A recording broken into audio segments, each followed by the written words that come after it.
చెలియ నీదు నడుమును చూశ అరే రే బ్రహ్మింత పిసనారి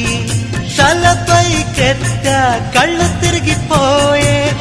ఆహా కడే చమత్కారి మెరుపును తెచ్చి కుంచగా మలచి రవివర్మ గీసిన వదనమట నూరడుగుల శిల 6 అడుగులుగా శిల్పులు చెక్కిన రూపమట భూమిలో పుట్టిన స్త్రీలందరిలో నీదే నీదే అందమట అంతటి అందం అంతా ఒకటై నన్నే చంపుట ఘోరమట ప్రియా ప్రియా చంపోతే